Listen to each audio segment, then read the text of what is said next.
सावधान। ओम नमः सिद्धेभ्य, ओम नमः सिद्धेभ्य, ओम नमः सिद्धेभ्य। मंगलमय मंगले करन वीतराग विज्ञान, नमो तार जाते भई अरहंतादि महान। कर मंगल करे हो ग्रंथ करन के जाते मिले समाज सब पावे निज। इस भव तरु का मूल जानौ मिथ्या भाव, ताको कर निर्मूल अब करिए मोक्ष उपाय। संताप मानस जिनके गुणों के गान में वे वर्धमान महान जिन विचरे हमारे।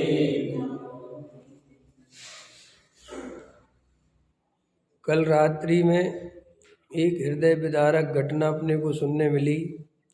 आदरणीय बड़े पंडित साहब रविंद्र जी आत्मन का देवयोग हो गया। उनके द्वारा जैन धर्म की आध्यात्मिक रचनाएं अद्भुत थीं और आपके द्वारा जो रचनाएं लिखी गई हैं वो सारे विश्व के इतिहास पटल पर दर्ज हैं और वो जैन समाज को हमेशा तत्व ज्ञान की ओर प्रेरित करती रहेंगी। आपके द्वारा निरंतर रामायण में अनेक भाई बहन ब्रह्मचारी भाइयों ने बहनों ने बहुत वहाँ पर तत्व अभ्यास किया। कुछ समय से पंडित साहब की तबीयत ठीक नहीं थी और अस्वस्थता के कारण बहुत 1-2 साल बहुत परेशानी भी हुई, लेकिन अब आयु कर्म पूरा हो गया था। लेकिन उन्होंने पूरे जीवन भर आत्म साधना में पूरा जीवन लगाया, निर्दोष जीवन जिया और उनके द्वारा जो रचनाएं हुई उनमें द्रव्य और पर्याय की जो एक मेल है वो बहुत सुंदर है। द्रव्य दृष्टि की भी चर्चा बहुत सुंदर आती है और पर्याय की भी चर्चा ही उतनी गंभीरता से आती है। आपका जीवन पूरा साधनामय रहा और आपने गाय भगवान आत्मा के बहुत गीत गाए। जगह जगह आपका स्वाध्याय प्रवचन भी हुए। आपने बहुत व्रत नियम ले रखे थे, आपकी बहुत मर्यादाएं थीं, तो आप कुछ ही जगह पर जा पाए। तो बहुत सा जैन समाज आपकी वाणी और भजनों से और आपकी रचनाओं से तो परिचित है, लेकिन आपसे व्यक्तिगत जीवन में बहुत कम लोग परिचित रहे। लेकिन आपने जिस तरह से आत्म साधना की है, निश्चित ही आप आगामी काल में मोक्ष पद की प्राप्ति करेंगे, ऐसी हम सबकी भावना है। और ये पूरी जैन समाज के लिए और मुमुक्षु समाज के लिए तो विशेष क्षति का प्रसंग है। और आदरणीय पंडित साहब जैसे महापुरुष बिरले ही इस पृथ्वी पर आते हैं और ऐसी आत्म साधना में रत रहते हैं। आपके द्वारा निर्दोष ब्रह्मचर्य की बहुत बढ़िया से बढ़िया जीवन आपने जिया। हम सब हार्दिक श्रद्धांजलि अर्पित करते हैं श्री दिगंबर जैन कुंद काहन परमागम मंदिर ट्रस्ट की ओर से बहुत बहुत हृदय से श्रद्धांजलि। अब हम मोक्ष मार्ग प्रकाशक का स्वाध्याय कर रहे हैं, जिसमें द्रव्यानुयोग के व्याख्यान का विधान चल रहा है। द्रव्यानुयोग दोष कल्पना और निराकरण। पृष्ठ क्रमांक कितना है?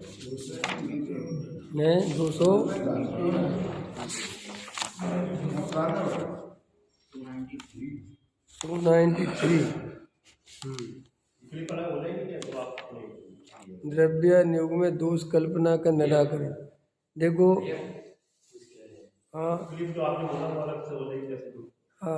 तथा कितने ही जीव कहते हैं कि द्रव्यानुयोग अध्यात्म उपदेश है, वह उत्कृष्ट है। सोच दशा को प्राप्त हो उनको कार्यकारी है। निचली दशा वालों को व्रत संयम आदि का उपदेश देना योग्य है। कल अपन ने इस पर चर्चा की थी कि बहुत प्रश्न उठता है कि निचली दशा वालों को अध्यात्म शास्त्रों को नहीं पढ़ना चाहिए, समय सार आदि ग्रंथों का स्वाध्याय नहीं करना चाहिए, ये तो मुनिराजों के लिए बने हैं। इस प्रकार की अनेक मिथ्या बातें जगत में चलती हैं। लेकिन अगर आप समय सार का अध्ययन करोगे तो उसमें जगह जगह आचार्य अज्ञानियों को संबोधन करते हैं और अज्ञानियों को समझाते हैं।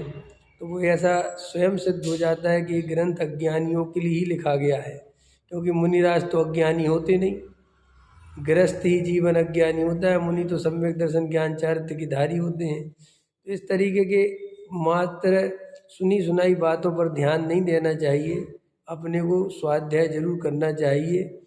तो यहाँ पर टोडामल जी साहब ने लिखा कि जब सबसे पहले सम्यक दर्शन होता है और सम्यक दर्शन के बाद ही व्रत आदि धारण किए जाते हैं और सम्यक दर्शन स्वयं और पर के भेद ज्ञान पूर्वक होता है और स्वयं और पर के भेद ज्ञान की चर्चा केवल द्रव्यानुयोग के ग्रंथों में है, अध्यात्म के ग्रंथों में है।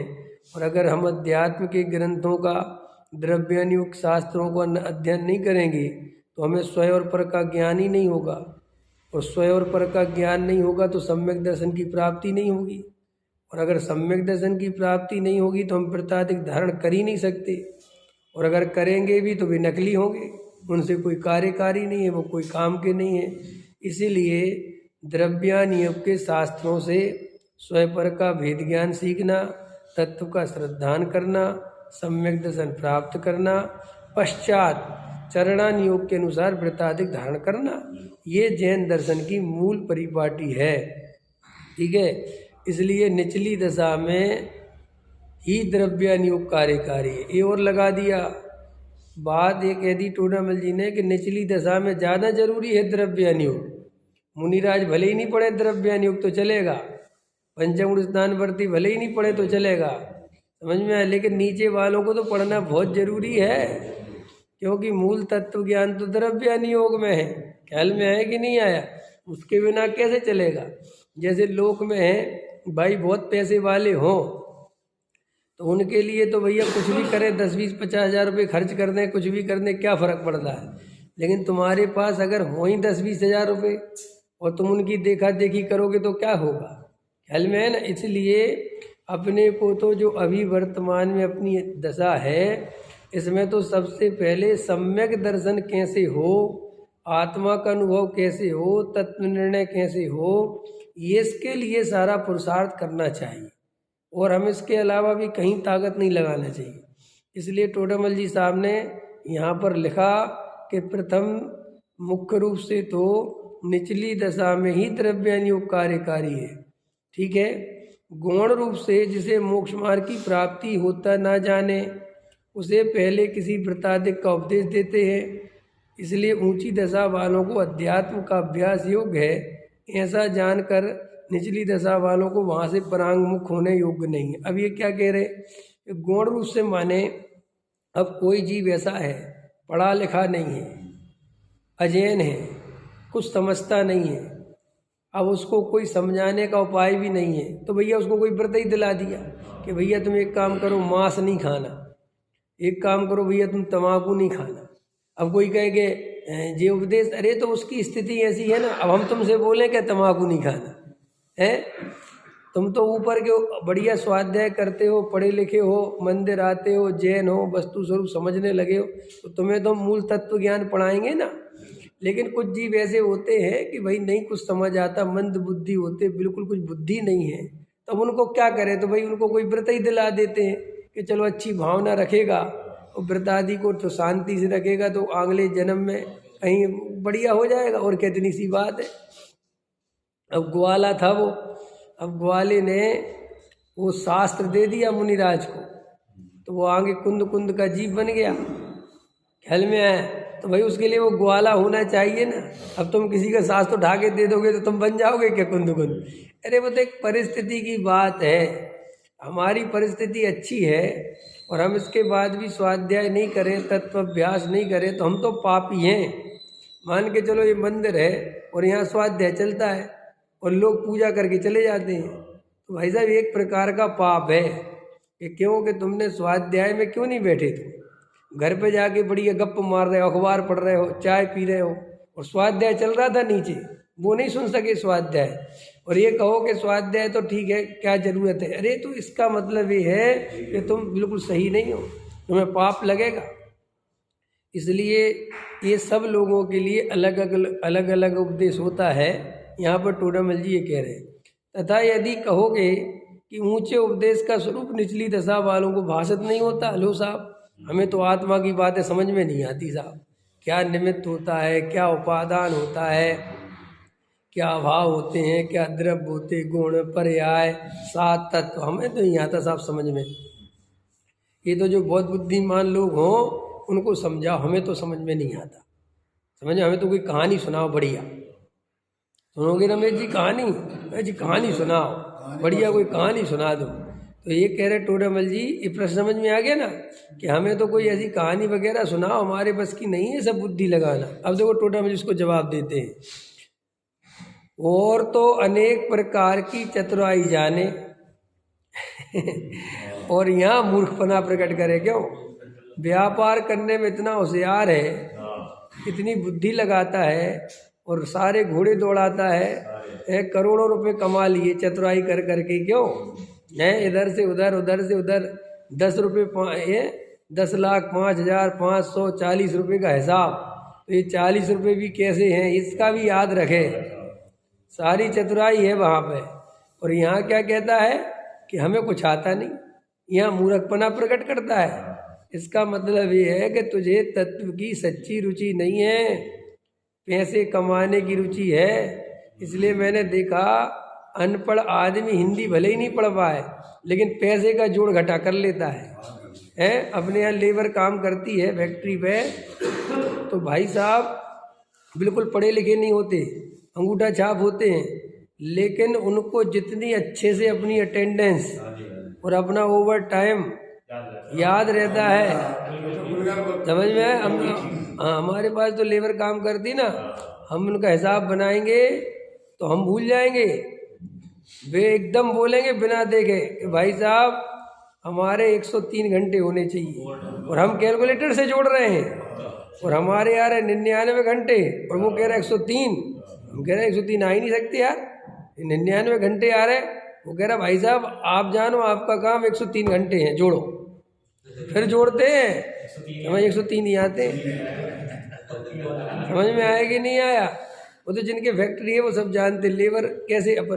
तो देखो वैसे तो अंगूठा छाप है, और तेरे इतना 6 उपसम कहाँ से आ गया? तुझे इतना लंबा याद रह गया 30 दिन का, समझ में? लिखना पढ़ना नहीं जानते और वे कि भाई कोई लिख रहे हो कहीं, ऐसे ही याद रहता है उनको।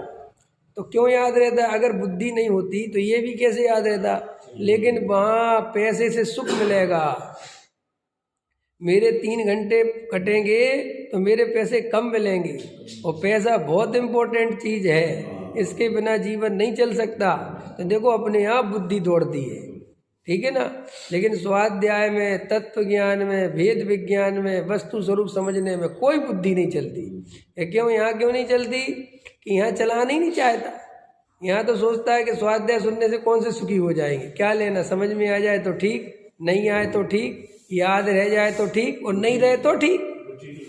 उस टाइप की रुचि नहीं है ना। अभी अभी अभी वैसे कह दो, अभी लगा था ना तुम्हारा 6 ढाला से हैं, तो आए थे ना वो लोग पढ़ने के लिए, तो देखो कॉपी पेन लेके पढ़ाएंगे, पढ़ेंगे, याद करेंगे, ये करेंगे, और क्योंकि वहाँ कुछ तो मिलेगा, कुछ नहीं तो एक मशीन तो मिलेगी अगर नंबर सही लग गए, और मशीन चूल्हे में गई, 1-2 पेन तो मिलेंगे, कुछ तो मिलेगा। तो वहाँ पे ऐसे ध्यान लगा के सुनता है। और यहाँ इससे कहो कि कल पैरा पढ़ के आना, ठीक है, याद करना हमने कल क्या बताया था, तो कोई याद नहीं रखता। क्यों? कि ये मेरे सुखी होने का उपाय है, इस तरफ ध्यान ही नहीं जाता। अभी एक दिन डॉक्टर साहब बता रहे थे कि देखो अगर हम स्वाध्याय करते हैं और कोई शास्त्र गाथाएं याद करते हैं, तो कई विद्यार्थी कहते हमने पूरा ग्रंथ याद कर लिया, हमें कुछ इनाम ही नहीं मिला। समय रोते हैं, दुखी होते हैं, तो कह रहे थे तुम्हें कुंद कुंद की वाणी तुम्हारे कंठ में बस गई, इससे बड़ा इनाम कोई दुनिया में हो सकता है? इस बात की महिमा नहीं है तुम्हें कि कुंद कुंद की वाणी तुम्हारे कंठ में आ गई, याद हो गई, और वो 2 रुपया का 50 रुपये का इनाम तुम्हें बहुत भारी लगता है, उसके लिए मरे जा रहे हो? क्यों है? होता है कि नहीं होता है? मैं कुछ आक्षेप नहीं कर रहा हूँ, लेकिन जिस दृष्टि से आप जो काम करोगे वो वही दृष्टि से काम होता है। समझ में आया? वो दृष्टि का ही खेल है। आप छेड़ाला में इसी दृष्टि से पढ़ने आए हो कि नाम मिल जाए, तो आप इनाम ही के लालच में पढ़ोगे, और जैसे ही छेड़ाला शिविर खत्म होगा सब भूल भाल जाओगे, अपने घर चले जाओगे, और फिर आप दोबारा दिखोगे नहीं, फिर याद करोगे अब तीसरा कब लगाओगे, क्योंकि आपके आत्म कल्याण का प्रयोजन नहीं है ना, आपका प्रयोजन ही ये बाहर का प्रयोजन है ये सब, इसलिए आपकी दृष्टि वैसी है। माने वो दृष्टि तभी काम की है जब आपका प्रयोजन आत्म कल्याण की भावना से हो। इसलिए ऐसे तो लोग बहुत शास्त्र याद कर लेते हैं।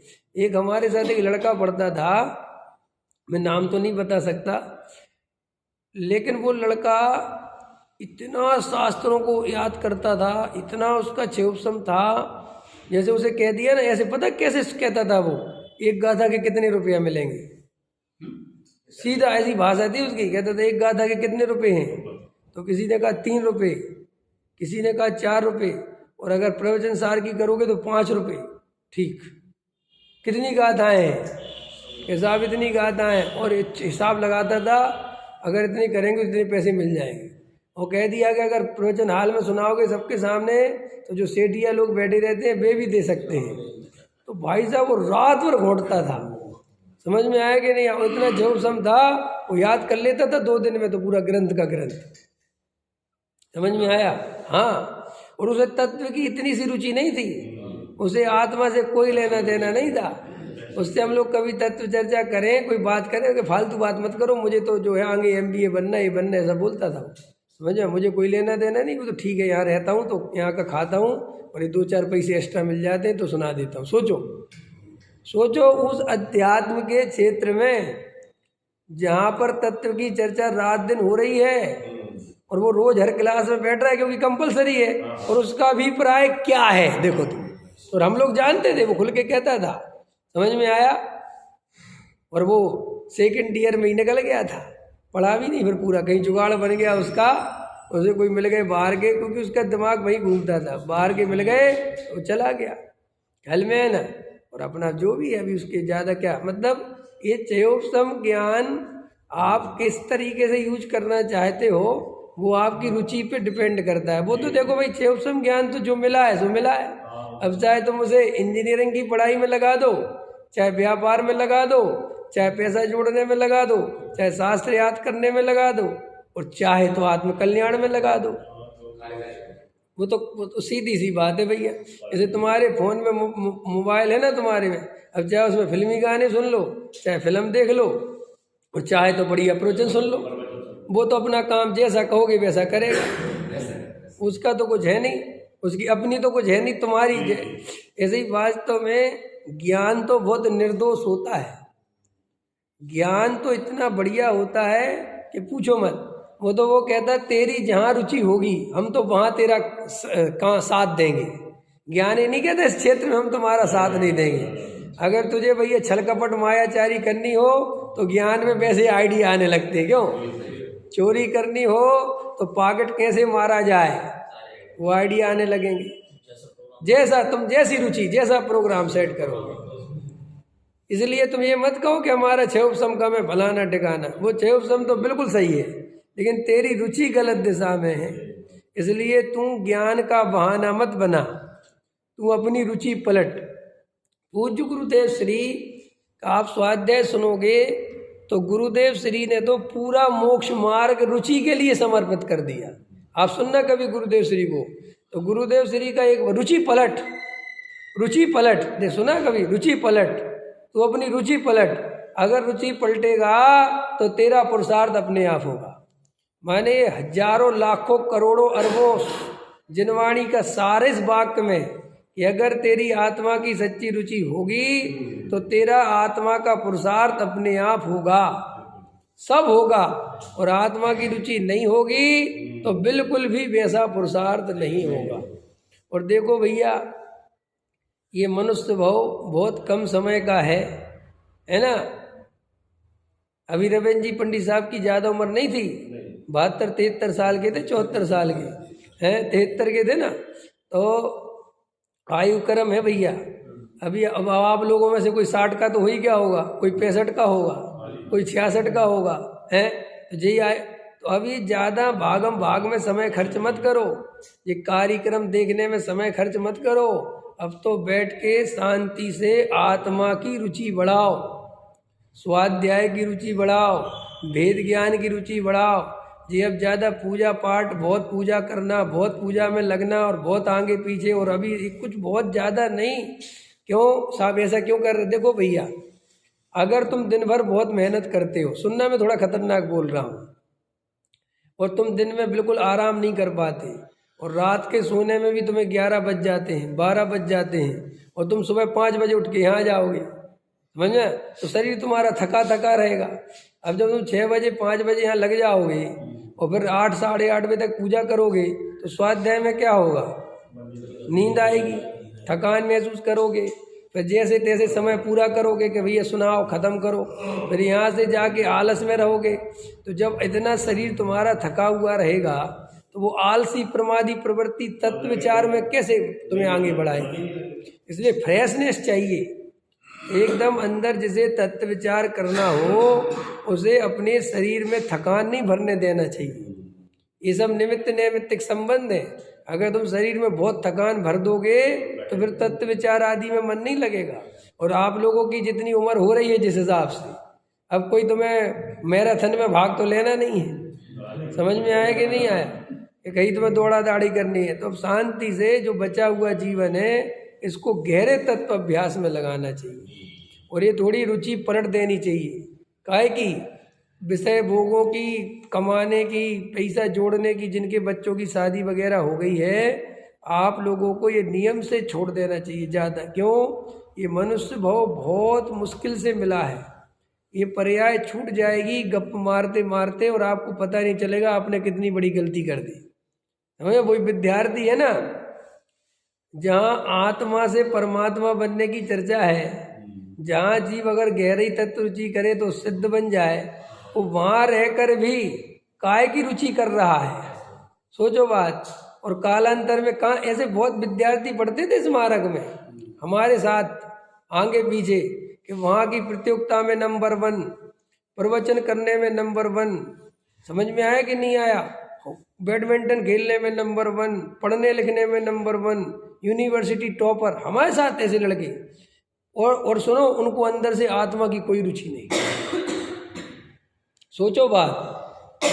प्रवचन का बस एक ही रुचि थी कि हम टॉप आने चाहिए, और अपना स्वाध्याय का नंबर आया तो 3 दिन पहले लिस्ट टंग जाती है, एक हफ्ते बाद तुम्हारा स्वाध्याय होगा, तो रट मारे प्रवचन के प्रवचन, और बढ़िया गद्दी पे बैठ के ऐसे प्रवचन कर दिए और लोग ताली बजा रहे। और बाद में वही विद्यार्थी स्मारक से निकला तो पलट के कभी देखा नहीं वो स्वाध्याय की तरफ। उसके जब बारे में पता किया तो बोले वो तो MBA बन गया, एजुकेशन उसमें चला गया, कंप्यूटर लाइन में, कोई टीचिंग लाइन में, कोई कहीं, और अब कोई पढ़ता नहीं स्वाध्याय। मैंने देखे ऐसे विद्यार्थी। हमने कहा यार कमाल हो गया। तो हम जब कभी मिले द्वारा, हमने कहा क्यों तुमने ये क्या हालत कर ली? अरे बोले यार वहाँ पढ़ते थे, अब वो ठीक है, उस समय की बात है, अलग है विद्यार्थी जीवन थे, ठीक है, पढ़ लिया, याद कर लिया, पैसे मिल जाते थे, सुना दिया, बस, अब हमें कोई लेना देना नहीं। अब बोलो इतना अभिप्राय की भूल इतने निमित्तों के बीच में पड़ी रह सकती है कि नहीं पड़ी रह सकती?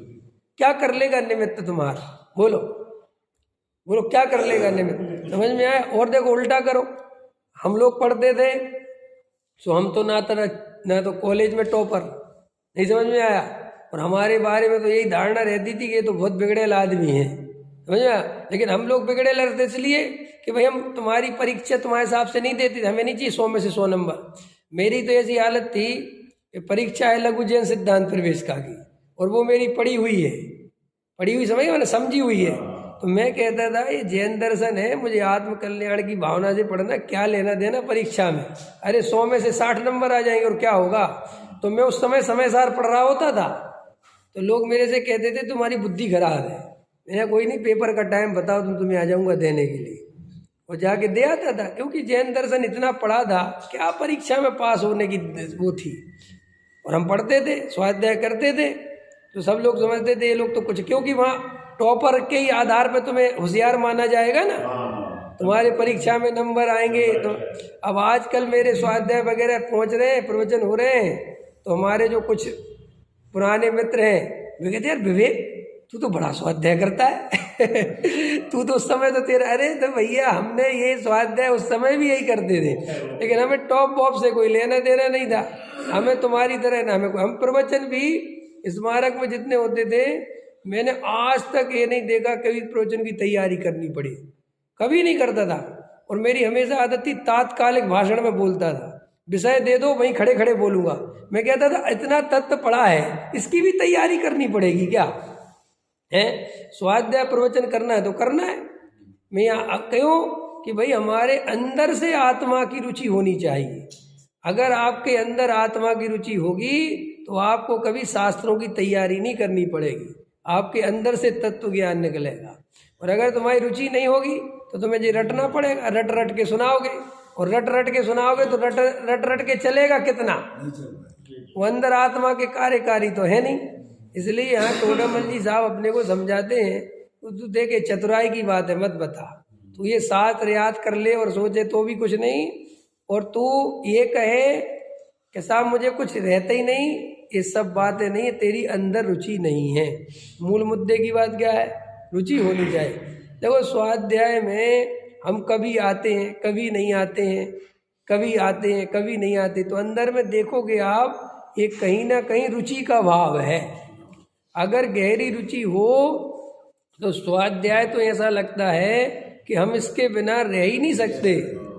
लोग देव दर्शन के बिना पानी नहीं पीते, कई लोगों के ऐसे नियम रहते हैं, ठीक है, अच्छी बात है, होने भी चाहिए, लेकिन असली नियम ये भी होना चाहिए कि जिस दिन हमारा स्वाध्याय नहीं होगा उस दिन भी पानी नहीं पिएंगे। क्योंकि स्वाध्याय जिनेंद्र भगवान के दर्शन से कोई नंबर 2 की चीज नहीं है, ये उससे भी नंबर 1 की चीज है। क्योंकि जिनेंद्र देव के दर्शन में तो तुम भगवान को अपनी सुनाते हो, सुनाना इतनी इम्पोर्टेंट नहीं है, उनकी सुनना बहुत इम्पोर्टेंट है, वो बहुत ज़्यादा इम्पोर्टेंट है भाई।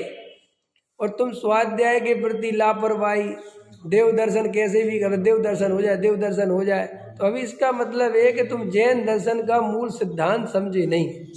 जैन दर्शन में मोक्ष मार्ग की बात चलती है, जैन दर्शन में मोक्ष जाने का रास्ता खुलता है, ये स्वर्ग का रास्ता जैन दर्शन का रास्ता नहीं है, ठीक है ना। तो यहाँ पर टोडामल जी कहते हैं कि तू अनेक प्रकार की चतुराई जानता है बाहर के कामों में, और यहाँ पे कहता है कि मुझे याद नहीं रहता, मूर्खपना प्रकट करे, वह योग्य नहीं है। अभ्यास करने से स्वरूप भली भांति भाषित होता है, अपनी बुद्धि अनुसार थोड़ा बहुत भाषित हो, परंतु सर्वथा निरुद्यमी होने का पोषण करे, वह तो जिन मार्ग का द्वेषी होना है। बोलो, समझ में आया भाई? कम समझ में आता है, रोज बैठो तो थोड़ा अपनी बुद्धि तो लगाओ कि साहब हमें समझ में नहीं आता इसलिए हम स्वाध्याय भी नहीं बैठेंगे। तो देखो कितनी बड़ी बात लिखी, जिन मार्ग का द्वेषी है वो, बोलो उसे जिन मार्ग पसंद नहीं है। तदा यदि कहोगे कि यह काल निकृष्ट है, ये भी बहुत चर्चा चलती, पंचम काल है, पंचम काल है, यहाँ मोक्ष नहीं होता, यहाँ आत्मा की चर्चा करने से क्या फ़ायदा है। आपको एक गप्प लगती होगी, एक मेरा मित्र है व्यवहारी, मैंने उससे एक बार सागर में कोई आत्मिक चर्चा करी आत्मा की, तो पता क्या है, अरे यार विवेक भाई तुम क्यों ये चर्चा कर रहे हैं? मैंने कहा क्यों? कह रहा अभी पंचम काल है, मोक्ष जाना ही नहीं है अपने को, तो आत्मा से क्या लेना देना। बोले जब अपन यहाँ से मर के स्वर्ग जाएंगे और स्वर्ग से लौट के आएंगे तभी आत्मा की चर्चा करेंगे, अभी क्या लेना देना। समझ में? बिल्कुल उसने ऐसे ही कहा। हमने कहा भैया ये पाठ किसने पढ़ा है तुम्हें? कह रहा हमारे गुरु जी ने। हमने कहा धन्य में तुम्हारे गुरु जी। समझ में आया कि नहीं आया? ये आज की समस्या नहीं है, लोगों को ऐसी धारणा आ गई पता नहीं कहाँ से कि पंचम काल है, कोई मोक्ष नहीं मिलता, इसलिए आत्मा की चर्चा करना व्यर्थ है। तुम इसकी जगह खूब पूजा पाठ भक्ति करो, खूब तीर्थों की वंदना करो, और मर के स्वर्ग जाओ और स्वर्गों में बढ़िया विषय भोग भोगो, शांति से रहो, और फिर जब यहाँ पे चौथा काल आ जाएगा लौट के, तब तुम यहाँ वापस आना और फिर बढ़िया तुम्हें यहाँ साधु संत तीर्थंकर मिलेंगे, तुम दीक्षा ले लेना और फिर मोक्ष चले जाना। सबने सेट कर रखा है अपना अपना है। और अब ऐसी कल्पनाएं करा के देखो, सीधी सी बात है, मोक्ष चाहिए तो वैसे किसी को नहीं। क्या जैसे बच्चा स्कूल तो वैसे ही जाना नहीं चाहता, जैसे अपन थे ना स्कूल तो अपन वैसे ही जाना नहीं चाहते थे, तो मम्मी से पूछते रहते थे आज कोई छुट्टी है क्या, संक्रांति है क्या, आज कुछ है क्या, आज कोई मर गया क्या, अच्छा गांव का सरपंच मर गया क्या, चलो अच्छी छुट्टी होगी है। ऐसी बातें करने का मतलब है कि तुझे जाना नहीं है, ऐसी तुझे मोक्ष का तो कोई लेना देना है नहीं, तुझे तो स्वर्ग के सुख चाहिए, विषय भोग चाहिए। यहाँ भी मरा जाता है और वहाँ पे भी मरने के लिए मरने के बाद चाहता है, इसलिए तुझे तो कोई ये कह दे कि पंचम काल में मोक्ष नहीं होता तो उसे दुख नहीं होता, बड़ी शांति मिलती कि चलो बाहर ही हट गया। नहीं समझे, ऐसी अंदर की मान्यता है लोगों की, और ये मान्यता कि कैसा कर्म बंद कराती होगी मैं इसकी कल्पना नहीं कर सकता। जो लोग आत्मा के विरोधी हैं, जो लोग मोक्ष के विरोधी हैं, जो लोग तत्व के विरोधी हैं, वास्तव में उनको कैसा कर्म बनता होगा दर्शन मोहिनी का, मैं इसकी कल्पना करने से भी डरता हूँ। जो आत्मा के विरोधी हैं कैसा कर्म बांधते होंगे, मारीची जैसा कर्म बनता होगा। समझ में आया कि नहीं आया? और उससे भी क्यों क्या कर सकते बताओ, आत्मा का विरोध, तत्व का विरोध। और कई लोगों के अंदर अच्छा है पंचम काल में मोक्ष नहीं होता, ये तो भैया इसका मतलब ये है कि तूने ऐसा कर्म बांधा कि ना जाने कहाँ क्या होगा। इसलिए मोक्ष की पूरी भावना रखना, सम्यक दर्शन प्राप्ति का उपाय रखना, समझ में आया? देव सास गुरु की भक्ति करना, स्वाध्याय बहुत करना, और सम्यक दर्शन के बिना तो एक समय भी नहीं रहना। इतना ऐसा मत सोचो कि सम्यक दर्शन प्राप्त नहीं हो सकता। अरे भाई, सम्यक दर्शन प्राप्त करने की अंदर रुचि तो कर, तू अंदर संकल्प तो कर, अंदर निर्णय तो कर। सम्यक दर्शन कहाँ जाने वाला है? आचार्य अमृतचंद देव, जब किसी ने कहा, आचार्य अमृतचंद देव से शिष्य ऐसा प्रश्न करता है कि महाराज किसने देखा आत्मा, किसने देखा धर्म, किसने देखा आत्मा का सुख? तो अमृतचंद आचार्य छाती ठोक के कहते, हम खड़े ना तेरे सामने, तो क्या डरता है, आ इधर, इतना सुख है तू कल्पना नहीं कर सकता। समझ में आया कि नहीं आया? हम आत्मानुभव से कहते हैं कि आत्मा में अनंत सुख है, और तू अपने अनुभव से बता, संसार में तूने अभी तक दुख के अलावा क्या भोगा? सिर्फ सुख की कल्पना और दुख को भोगना, ये है संसार का स्वरूप। बोलो, क्या है संसार का स्वरूप? सुख की कल्पना, ओनली दुख को ही भोगना, ये है संसार का स्वरूप। समझ में आया? ये है संसार की विडंबना। ये लगा लो, है कि नहीं? फिर से बोलो, सुख की कल्पना, ओनली दुख को भोगना, यही है संसार की विडंबना। समझ में? इसके अलावा और कुछ नहीं है संसार। ये मूर्खपने की बातें सब। संसार में रंच मात्र भी सुख नहीं है, सिर्फ सुख की आशा है, और सुख की आशा में निरंतर दुखी होता है और निरंतर कर्म बंद करता है, सो आगामी काल में और दुखी होना है। इसलिए भैया ये मूल तत्व ज्ञान का अभ्यास करना, सम्यक दर्शन की प्राप्ति का उपाय करना। और क्या है सम्यक दर्शन की प्राप्ति का उपाय? अपने त्रिकाली ध्रुव भगवान आत्मा का अनुभव करना, शरीर और आत्मा को भिन्न भिन्न जानना, राग आदि विकारी भाव को दुख रूप अपने से भिन्न जानना, और एक जो जानना जानना जानना जानना जानना जानना, ये प्रति समय जो ज्ञायक भाव है, यही आत्मा है, यही मैं हूँ, इसमें अपनापन करना, यही तो सम्यक दर्शन है। और क्या है सम्यक दर्शन? और इसका उपाय करो, क्योंकि यह अनादि काल से आत्मा नहीं जाना और इस संसार में रचे पड़े रहे और अभी भी रचे पड़े रहेंगे तो अनंत काल के लिए फिर इस संसार में फंस जाएंगे। बड़ी मुश्किल से निकलने का मौका मिला है। देखो, यदि कहोगे यह काल निकृष्ट है, समझ गए, इसलिए उत्कृष्ट अध्यात्म उपदेश की मुख्यता नहीं करना कि नहीं करना है। अब आजकल के संत साधु तो बहुत से इसी मार्ग में चलते हैं ना कि वे अध्यात्म की बात ही नहीं करते। कितने साधुओं को अपन देखते हैं उनके मुंह से आत्मा शब्द नहीं निकलता। आश्चर्य की बात नहीं है? बताओ, अरे तुम नग्न दिगंबर साधु हो, हैं, आगम के अनुसार तुम 3 कसाय चौकड़ी के अभाव वाले हो, 6वें 7वें गुणस्थान भर्ती हो, ठीक है, तो तुम्हारे मुंह से आत्मा निकलना चाहिए कि संसार की बातें निकलना चाहिए? है जिन आचार्य भगवंतों ने शास्त्र लिखे हैं उनने इसमें आत्मा के अलावा कोई दूसरे गीत गाए हैं क्या? है वो तुम आत्मा के गीत गाने की जगह गंधोदक की महिमा, सावलिया पारसनाथ की महिमा, क्षेत्रपाल की महिमा, पद्मावती की महिमा, क्यों? इससे तुम्हारे काम बन जाएंगे। शांति कौन सा होता है? शांति धारा की महिमा है, और पता नहीं काय की तिजारा वाले की महिमा, भगवान को पसीना आ जाए इसकी महिमा, भगवान के पानी निकल जाए, क्यों? वो जल जल जल निकल गया, जल निकल भगवान का अभिषेक अपने आप हो गया, पसीना आ गया। ये कोई दिगंबर जैन साधु के लक्षण हो सकते हैं?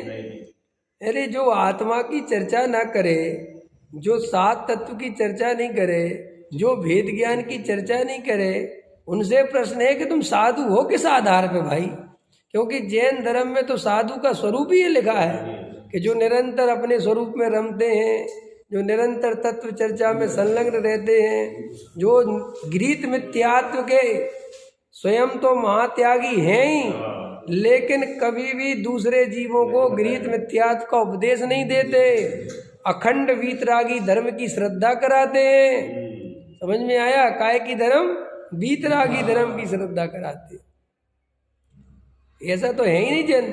अरे हम तो अभी वर्णी जी का पढ़ रहे हैं, उनकी आत्मकथा है ना, वो पढ़ रहे हैं, उसमें लिखा है, उनने सब आया है कि जो दर्शन से भ्रष्ट हैं वे भ्रष्ट से भी भ्रष्ट हैं, और वे भ्रष्ट करते अन्न को। समझ में आया? और जो चारित्र से भ्रष्ट हैं वे कोई भ्रष्ट नहीं है, वे तो आज नहीं तो कल वापस सही हो जाएंगे। क्यों? क्योंकि उनका सम्यक अभिप्राय है, और जिसकी दृष्टि खोटी है उसका क्या होगा? तो कहाँ कहाँ छुपाओगे, कहाँ कहाँ बातों को बंद करोगे? क्योंकि असली बात तो आज नहीं तो कल आएगी। भैया जैन दर्शन का तो प्राण अध्यात्म है। अध्यात्म का अर्थ समझते हो? अध्यात्म माने होता क्या है? अधि माने जानना, और आत्मा को जानना अध्यात्म कहलाता है। समझ में आया? इसके अलावा और कोई अध्यात्म नहीं है। आजकल लोग अध्यात्म शिविर लगा रहे हैं और उसमें आत्मा गायब है। ये भैया जो कौन से अध्यात्म शिविर की तो चर्चा हो रही, शिविर का नाम क्या रखते हैं? आध्यात्मिक शिविर, और बोले साहब उसमें आत्मा की चर्चा है ही नहीं। तो अध्यात्म तो कहते ही उसे हैं जहाँ प्योर त्रिकाली ध्रुव ज्ञायक भगवान आत्मा की चर्चा हो। जहाँ आत्मा की चर्चा ही नहीं हो, वो काय का अध्यात्म शिविर, वो काय की आध्यात्मिक वाचना, वो काय का आध्यात्मिक प्रवचन। कई लोगों के नाम के आगे लगा दिया है आध्यात्मिक प्रवचनकार। आध्यात्मिक प्रवचनकार काय के आध्यात्मिक प्रवचनकार है? शांति धारा की महिमा बता रहे, गंधोदक की महिमा कह रहे, तुम्हारा सब कष्ट हट जाएंगे। जी कोई आध्यात्मिक धारा है? ये कोई स्वरूप है वस्तु का? है? पंडित साहब एक प्रश्न है, गंधोदक लगाना कि नहीं लगाना? खूब लगाना, उसमें क्या लगाने का निषेध थोड़े ही है, लेकिन गंधोदक कोई चमत्कार के लिए नहीं लगाया जाता। अरे वो तो जिन जीवों ने भगवान को स्पर्श नहीं कर पाते हैं, महिलाएं भगवान को स्पर्श नहीं कर पाती हैं, तो उनके लिए वो गंधोदक उनसे छू के निकलता है, तो वो इस भावना से कि हमने मानो आपको ही छू लिया। इतनी सी गंधोदक का, इससे ज़्यादा कुछ नहीं है। छाती में दर्द हो रहा, गंधोदक लगा लो। आँख में डाल लो, कई लोग आँख में डाल लेते हैं। कमाल कमाल के लोग हैं। हाँ बिल्कुल, हाँ दुकान पे ले जाते हैं और करवाते हैं, ये हो जाएगा वो हो जाएगा। अरे इन सब मान्यता का विरोध है जैन दर्शन। जैन दर्शन ऐसी मान्यताओं को जगह, जब तो वो वीतरागी दर्शन है, अगर वो इस तरीके की मान्यताओं का पोषण करे तो वो तो रागी द्वेषी का दर्शन बन जाएगा। ये तो कॉमन सेंस है ना भाई, ये तो बिल्कुल कॉमन सेंस की बात है। आज तुम लड़ाई झगड़े कर रहे कि जैन मंदिर है और हिंदू ने कब्जा कर लिया, देखो इसमें हमारे भगवान बैठे हैं, हमारे भगवान के पास कोई चिन्ह वीतरागी होते हैं, हमारे भगवान कोई आशीर्वाद नहीं देते, हमारे भगवान कपड़े नहीं पहनते, हमारे भगवान नासाक दृष्टि होती है, हमारे भगवान की मुद्रा ऐसी होती है, ये मंदिर हमारा है। तुम जो दावे करते हो और जो तुम भगवान का स्वरूप बता रहे हो, इसका अर्थ भी समझते हो? तुम वीतरागी कह रहे हैं ना, तो वीतरागी माने क्या कि जहाँ राग देश का कोई काम नहीं है ना, यही है ना कि हाँ, और तुम ही तो राग देश का पोषण करवाते हो रात दिन है। अब आजकल ये चल गया खूब शांति धारा, तो तुम्हारे घर में शांति हो जाएगी। अरे गजब है यार, कमाल कमाल की चीजें ले लेके आते हो। हम एक मिथ्यात्व बंद कराते हैं, दूसरा लेके जाते हैं, हम दूसरा कराते तीसरा करा। कई लोग मुझसे कहते हैं पंडित अभी नया चल गया, पंडित जी अभी नया चलेगा। मैंने कहा मैं किस किस पे बोलूँ, आत्मा पे बोलूँ कि नहीं बोलूँ? अभी रोज नए नए आ जाते हैं। एक अखंड दीपक समझ में, बिल्कुल केवल ज्ञान की ज्योति जल रही है। अरे केवल ज्ञान की ज्योति एक इंद्री के जीव को जला के थोड़ी जलती है। केवल ज्ञान की ज्योति तो ज्ञान में जला, वेद ज्ञान करो तो बात बनेगी कि नहीं। ज्ञान ज्योति तो वो आग लगाने से ज्ञान ज्योति का कोई संबंध नहीं है। वो अग्नि का दीपक जला दिया, ज्ञान ज्योति हो गई। अरे अंदर जो वेद ज्ञान करता है, स्वाध्याय करता है, तत्वाभ्यास करता है, सच्चे वीतरागी मार्ग पर चलता है, उसके ज्ञान ज्योति जगती है, उसके ज्ञान ज्योति जलती है। न भले ही तुम बाहर में कितने दीपक जलाओ, अंदर अंधकार ही रहेगा। समझ में आया है?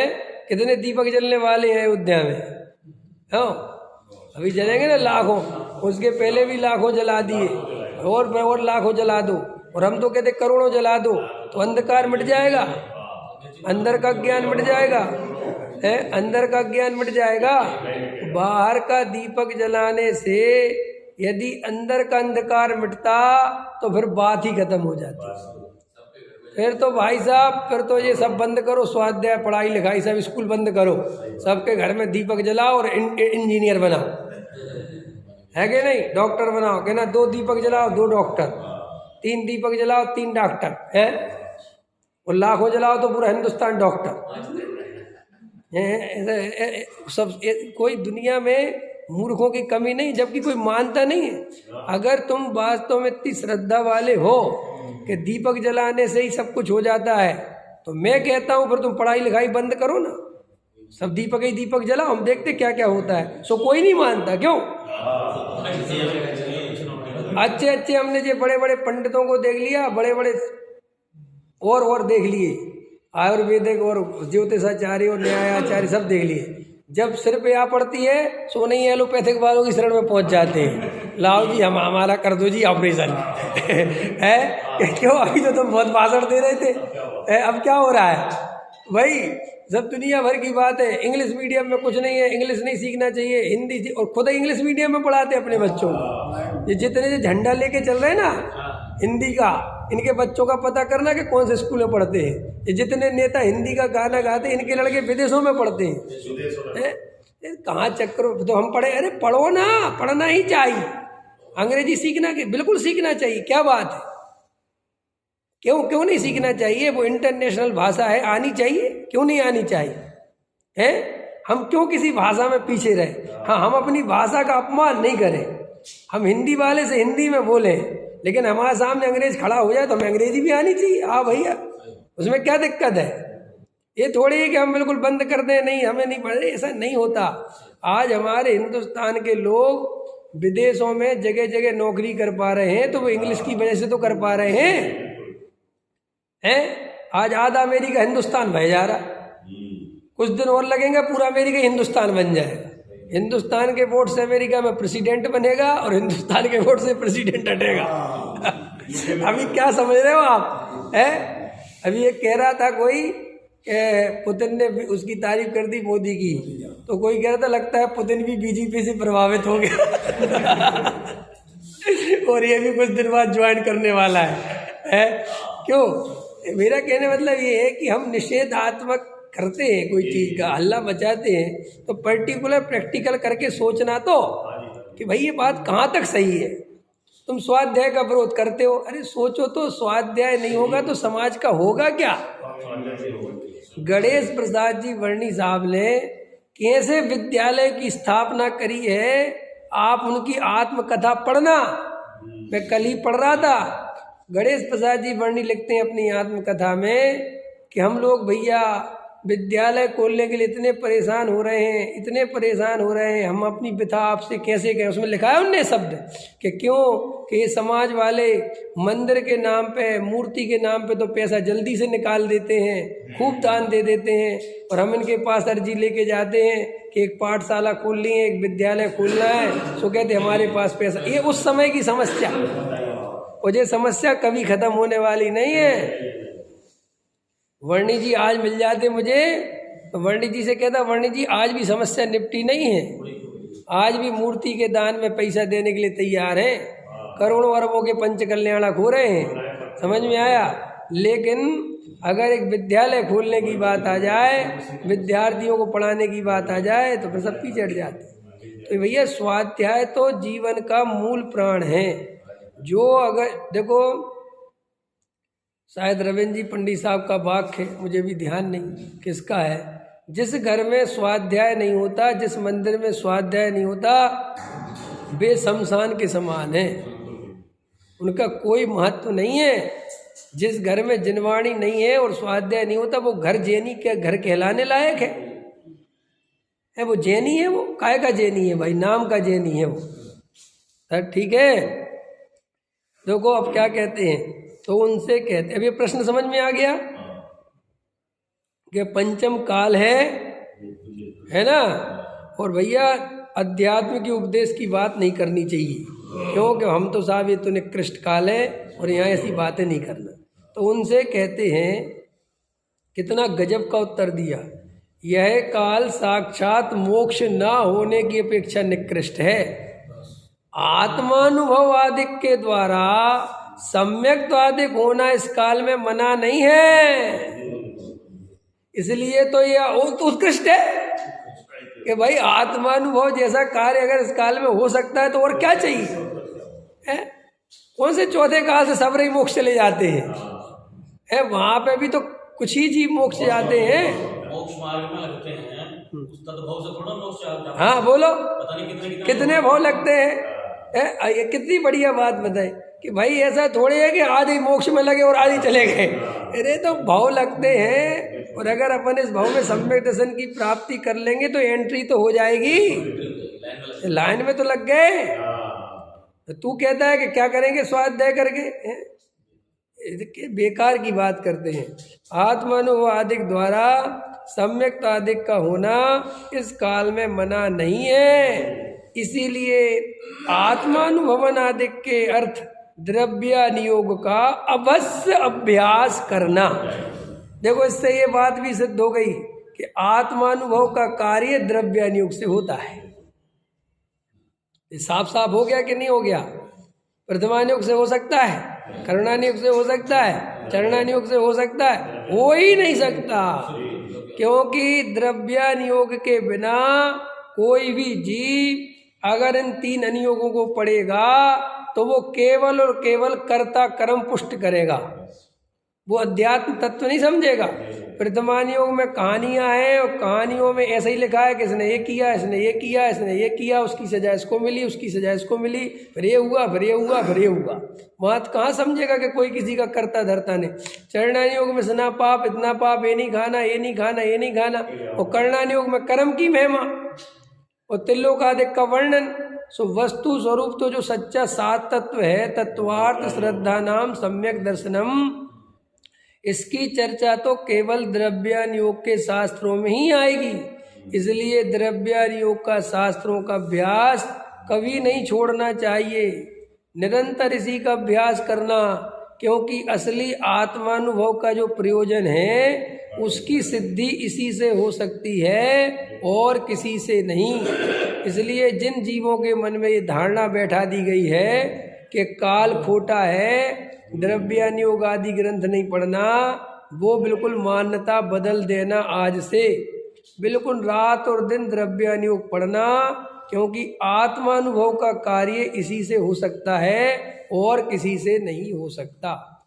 और जो तत्व के विरोधी हैं, जो स्वाध्याय के विरोधी हैं, जो आत्मा के विरोधी हैं, वे क्या आत्मानुभव कराएंगे? जब वे आत्मा ही के विरोधी हैं तो उनके पास जाके क्या आत्मानुभव होने वाला है? कि नहीं साहब वे साधु महाराज होंगे साधु महाराज, लेकिन जब वे आत्मानुभव के ही विरोधी है, वे आत्मा ही के विरोधी है। हाँ भैया, तुम्हें चमत्कार आदि की पीछे पड़ना हो, झूठी कल्पनाओं में दौड़ना हो, है ना, तो भैया दौड़ो, वरना ऐसे गुरुओं से तो बचना ही चाहिए। सहजानंदी सूर्य